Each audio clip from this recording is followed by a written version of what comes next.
l'obscurité fera place à la lumière. La lumière fera place à l'espoir. L'espoir fera place à la mort.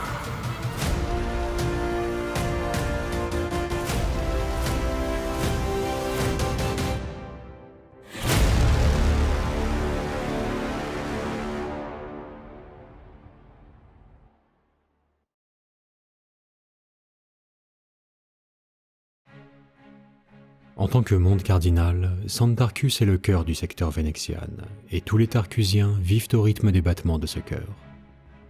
Le bruit, le silence, le bruit, le silence.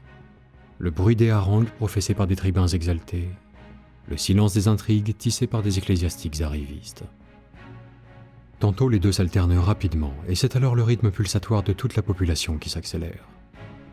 Le flux des pèlerins et des soldats s'intensifie dans les artères de Santarcus. Tantôt ce cœur semble presque inerte, et un silence étouffant pèse sur la planète. Un seul mot suffit à synthétiser toute la philosophie qui sous-tend la société tarcusienne. L'acceptation. Le destin de chaque nouveau-né est dicté par sa lignée familiale. Qu'il s'agisse des dynasties guerrières, de la noblesse marchande, des coteries ecclésiastiques ou encore de l'amirauté des vaisseaux tarcusiens, toutes sont composées d'individus de noble extraction dont la seule liberté est celle de pouvoir consentir au destin qui leur a été imposé. Mais ce système héréditaire ne fait pas de la société tarcusienne un ensemble harmonieux de castes complémentaires pour autant.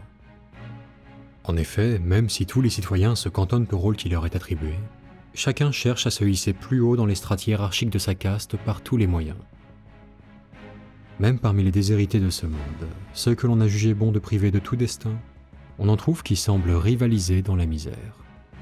Chacun de ces pauvres hères s'attelle chaque jour à paraître encore plus indigent ou plus fou qu'il ne l'était la veille. Les Tarcusiens sont animés par une foi très viscérale en l'empereur, et il leur semble donc naturel d'être gouvernés par les plus éminents de ses représentants, le collège des cardinaux. Toutes les rivalités entre dynasties marchandes, les tractations politiques des doges, les frontières administratives entre les différents pouvoirs ne sont rien de plus qu'un jeu de dupes.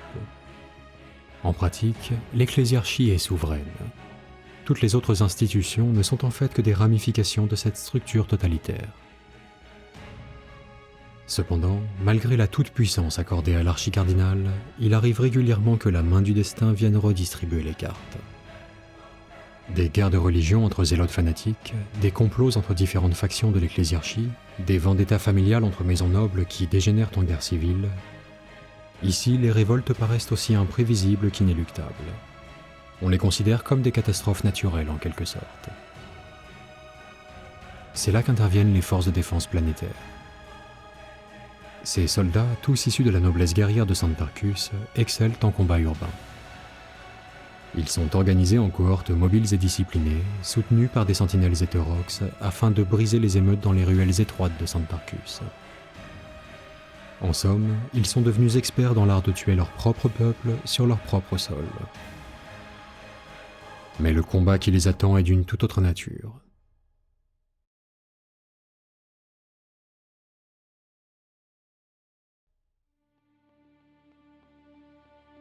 Depuis des siècles, le secteur Vénexian s'acquitte de la dîme impériale en devises orientines. De vastes régiments de légions pénales sont prélevés chaque année dans les fonds des ruches d'Orientina. Ce sont donc ces hordes de malfrats, et non les soldats tarcusiens, que l'on envoie rejoindre l'Astra Militarum pour le compte du secteur Vénexian. Il est possible qu'en la matière, la quantité prévale sur la qualité, ou bien peut-être que l'arrogance des Tarcusiens les rendrait encore plus difficiles à assimiler au sein de la garde impériale que ne le sont les prisonniers d'Orientina.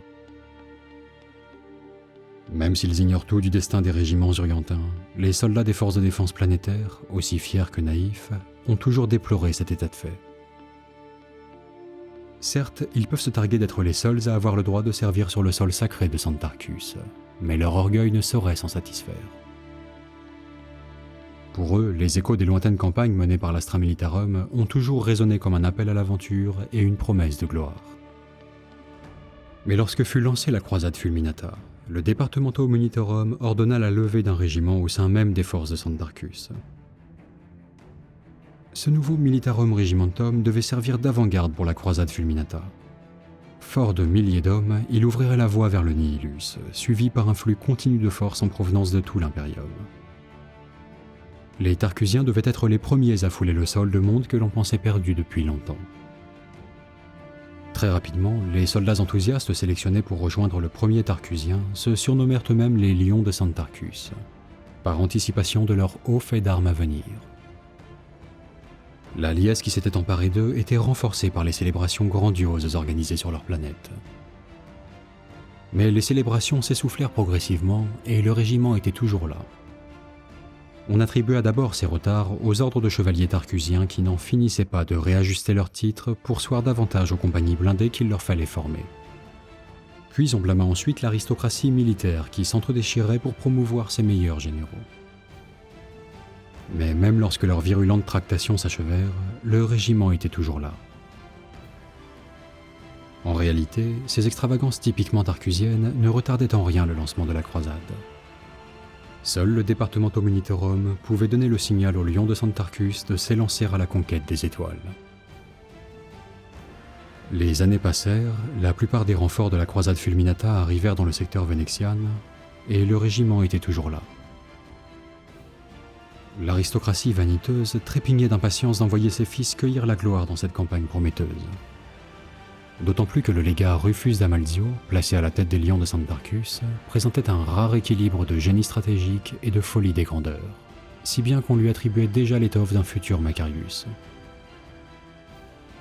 Mais sans avoir fait encore un seul pas pour s'engager dans le sillage d'un tel héros, Rufus d'Amalzio était tout de même assez intelligent pour comprendre ce qu'il se passait. Il n'y aurait aucune croisade, aucune conquête à travers le Nihilus. La voie ouverte dans la Cicatrix Maledictum n'était pas à sens unique, et les renforts en provenance de tout l'Imperium ne restaient pas en garnison ici par hasard.